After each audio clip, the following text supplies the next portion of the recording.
స్తోత్రం దేవుని మహిమ కలుగుగాక. ప్రభునందు పిల్లరా, ఈరోజు దేవుని యొక్క వాక్యం కీర్తనలో 86వ కీర్తనలో 2వ వచనం చదువుకుందాం. 86వ కీర్తనలో 2వ వచనం, నేను నీ భక్తులను నా ప్రాణము కాపాడము, నా దేవా నిన్ను నమ్ముకుని నీ సేవకుని రక్షింపము. నేను నీ భక్తుడను, ఏమండి, preserve my soul for I am holy అని చెప్పేస్తున్నాడు. నేను నీ భక్తులను నా ప్రాణము కాపాడము, నా దేవా నిన్ను నమ్ముకుని నీ సేవకుని రక్షింపమని చెప్పేస్తాను దేవుని యొక్క వాక్యం రాయబడుతుంది. నిజంగా దేవుడు మన ప్రాణాలను కాపాడుతాడు. ఆయన నమ్ముకున్న వారిని, ఆయన విశ్వసించిన వారిని, ఆయన కృప కనిపెట్టి వారిని దేవుడు కాపాడే దేవుడుగా ఉంటా ఉన్నాడు. స్తోత్రం కలుగును గాక పిల్లరా. మరి దేవుని యొక్క వాక్యాన్ని మరొక భాగం ధ్యానం చేసుకుంటే ద్వితీయోపదేశకాండము 7వ అధ్యాయము 7 నుంచి 8 వచనాలు ధ్యానం చేసుకుంటే వాక్యం సెలవిస్తూ ఉంది. మీరు సర్వజనముల కంటే విస్తార జనమని యెహోవా మిమ్మల్ని ప్రేమించి మిమ్మల్ని ఏర్పరచుకోనలేదు. సమస్త జనముల కంటే మీరు లెక్కకు తక్కువే కదా. అయితే యెహోవా మిమ్మల్ని ప్రేమించువాడు కనుకను, తాను మీ తండ్రులకు చేసిన ప్రమాణము నెరవేర్చువాడు కనుకను యెహోవా బాహుబలము చేత మిమ్మల్ని రప్పించి దాసుల గృహంలో నుండి ఐగుప్తు రాజైన ఫరో చేతుల నుండి మిమ్మల్ని విడిపించును అని చెప్పేసి రాయబడుతుంది. స్తోత్రం కలుగుగాక. అయితే మరి ఈ రీతిగా మన ప్రాణాలను కాపాడటానికి కారణం ఏంటి? దేవుడు మన ప్రాణాలను ఎందుకు కాపాడుతాడు? దేవుడు మనం నమ్ముకున్నంత మాత్రాన ఆయన మనం రక్షిస్తాడని అంటే లేదు. దీనికి ఒక కారణం ఉంది పిల్లరా.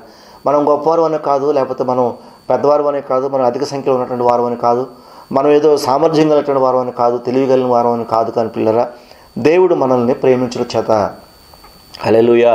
ఎందుకంటే వాక్యం సెలవుస్తుంది, మీరు సర్వజనుల కంటే విస్తార జనమని యెహోవా మిమ్మల్ని ప్రేమించి మిమ్మల్ని ఏర్పరచుకోనలేదు. సమస్త జనముల కంటే మీరు లెక్కకు తక్కువే కదా. అయితే యెహోవా మిమ్మల్ని ప్రేమించేవాడు కనుకను, తాను మీ తండ్రులకు చేసిన ప్రమాణమును నెరవేర్చేవాడు కనుకను యెహోవా బాహుబలము చేత మిమ్మల్ని రప్పించి దాసుల గృహంలో నుండి ఐగుప్తు రాజైన ఫరో చేతులనే మిమ్మల్ని విడిపించు అని చెప్పేసి రాయబడుతుంది. మన గొప్పతనం కాదు, మన ప్రేమ కాదు, మన శక్తి సామర్థ్యం కాదు, కానీ దేవుని యొక్క కృప, దేవుని యొక్క ప్రేమే మన జీవితాలను విడిపిస్తూ ఉందని చెప్పేసి అని వాక్యం సెలవిస్తుంది. మరొక భాగం చూసుకున్నట్టయితే 1 సమూయేలు గ్రంథము 2వ అధ్యాయము 9వ వచనం చూసుకుంటే వాక్యం రాయబడుతుంది. 1 సమూయేలు గ్రంథము 2వ అధ్యాయం 9వ వచనంలో వాక్యం ఏముందంటే, తన భక్తుల పాదములు తొట్టిల్లకుండా ఆయన వారిని కాపాడును. స్తోత్రం కలుగును గాక.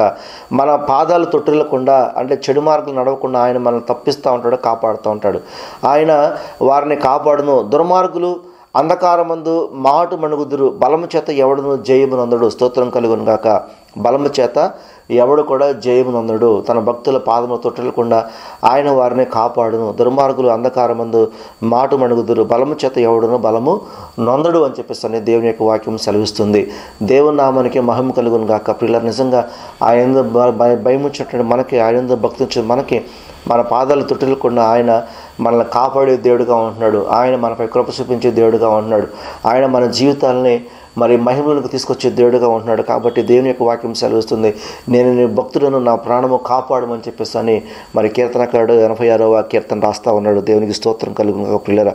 మరొక భాగాన్ని మనం చూసుకున్నట్లయితే అదే 1 సమూయేలు గ్రంథము 18వ అధ్యాయాన్ని గమనించుకున్నట్లయితే పిల్లరా, 1 సమూయేలు గ్రంథము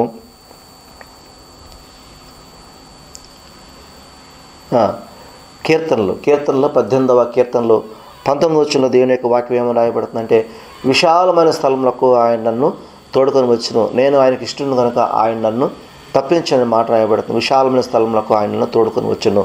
he brought me for the also into a large place, he delivered me because he delighted in me అని చెప్పేసి రాయబడుతుంది. ఏంటంటే విశాలమైన స్థలంలోకి ఆయన నన్ను తోడుకొని వచ్చును, నేను ఆయనకి ఇష్టం కనుక ఆయన నన్ను తప్పించాను. నిజంగా దేవుడికి ఎవరైతే ఇష్టంగా ఉంటారో, ఎవరైతే ఆయన భక్తి చూపిస్తారో దేవుడు వారిని రక్షిస్తాడు, వారిని తప్పించే దేవుడిగా ఉంటున్నాడు చెప్పేసి అని వాక్యం రాయబడుతుంది. స్తోత్రం కలుగుగాక పిల్లరా. దేవుని నామానికి మహిమ కలుగుగాక, దేవుని నామానికి కృప కలుగుగాక. సమయంలో మరి మరొక భాగంలో మనం జ్ఞాపకం చేసుకుంటే పిల్లరా, దేవుని యొక్క వాక్యం సెలవిస్తుంది. కీర్తనల భాగం చూసుకున్నట్టయితే 13వ అధ్యాయం 5వ వచనం వాక్యం ఏమి రాయబడుతుందంటే, నేనైతే నీ కృప మీద నమ్మకించున్నాను, నీ రక్షణ విషయమే నా హృదయం హర్షించుతున్నది అని చెప్పి రాయబడుతుంది. నేనైతే నీ కృప యందు నమ్మికించున్నాను, నీ రక్షణ విషయమై నా హృదయం హర్షించున్నది. కృపయందు నేను నమ్మికించిన, నీ యందు నమ్మికించిన, నేను నీ భక్తుడను, నన్ను కాపాడుము అని చెప్పేసి దేవుని యొక్క వాక్యం సెలవిస్తాను. స్తోత్రం కలిగిన ప్రియులరా, నిజంగా దేవుడు ఎంత గొప్ప దేవుడు అంటే ఆయన ఆశ్రయించి ఆయన సిగ్గుపరిచే దేవుడు కాదు.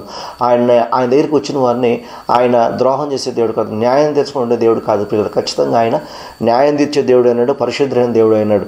అలాగే మరొక భాగాన్ని చూసుకుంటే వాక్యం సెలవిస్తుంది. కీర్తనలో 4వ అధ్యాయం 3వ వచనం చూసుకుంటే వాక్యం ఏమని సెలవిస్తుంటే, యెహోవా తన భక్తులను తనకు ఏర్పరచుకొనుచున్నాడని తెలుసుకోండి. దేవుడు తన భక్తులను తన కొరకు ఏర్పరచుకొనుచున్నాడు. నేను యెహోవాకు మొరపెట్టగా ఆయన ఆలకించమని వాక్యం రాయబడుతుంది. స్తోత్రం కలిగిన యెహోవా తన భక్తులను తనకు ఏర్పరచుకొనుచున్నాడని తెలుసుకోండి. నేను యెహోవాకు మొరపెట్టగా ఆయన ఆలకించమని వాక్యం రాయబడుతుంది. దేవుడు మొరపెడితే ఆలకించే దేవుడు, దేవుడు తన కొరకు భక్తులను ఏర్పరచుకునేటువంటి దేవుడు అని చెప్పేసి వాక్యం రాయబడుతుంది. కాబట్టి ఈ రీతిగా ఏర్పరచుకునేటువంటి ఏర్పరచబడిన గుంపులో మనం ఉంటే కనుక ఖచ్చితంగా దేవుడు మన ప్రాణాలను కాపాడుతాడు, అలాగే మనం రక్షిస్తాడు, అలాగే మనపై కృప చూపుతాడు అని చెప్పేసి వాక్యం రాయబడుతుంది. ఉదయకాల సమయంలో దేవుడు ఈ మాటలను దీవించి ఆశీర్వదించుగాక. ప్రార్థన చేస్తున్న కళ్ళు మూసుకున్నట్టయితే, పరిశుద్ధ కృపగల తండ్రి, నామరికి మహిమ కలుగాక. ఉన్నవాడా అనువాడా మీకు స్తుతులు స్తోత్రాలు చెల్లిస్తున్నాను తండ్రి. నాయన యొక్క ప్రత్యేకమైన సమయంలో నేను నీ భక్తులను నా ప్రాణము కాపాడమని కీర్తనకారుడు 86వ వచనంలో రాయబడుతుండగా ప్రభువా, ఆ మాటని మా యందు నెరవేర్చమని ప్రార్థన చేస్తున్నాను తండ్రి. నా దేవా, ఈ నమ్మకం నీ సేవకుని రక్షింపమని ప్రభువా బతిమలాడుచుండగా తండ్రి. ఉదయకాల సమయంలో నమ్ముకున్న వారు అందరి ప్రాణాలు మీరు కాపాడండి, అందరిని రక్షించండి, కృపతో రక్షించండి ప్రభువా. దేవా, మిమ్మల్ని ఆశ్రయించమని సిగ్గుపరిచే దేవుడు కాదని లేఖనాలు సెలవిస్తా ఉన్నాయి కనుక మా జీవితాల్లో మేము సిగ్గుపడకుండా అయా ప్రభు తండ్రి ఆయన ప్రభు ఏ విషయంలో కృంగిపోకుండా తండ్రి మా జీవితాలని, మా ప్రాణాలని మీకు అప్పగించుకుని ఉండగా ప్రభువా, మీరే మమ్మల్ని రక్షించండి, మీరే మా ప్రాణాలను కాపాడమని స్తోత్రాలు చెల్లిస్తూ మా ప్రభువును ప్రియరక్షుడైన యేసుక్రీస్తు వారి శ్రేష్టమైన నామం పేరిట ప్రార్థించి వేడుకుంటున్నాం తండ్రి.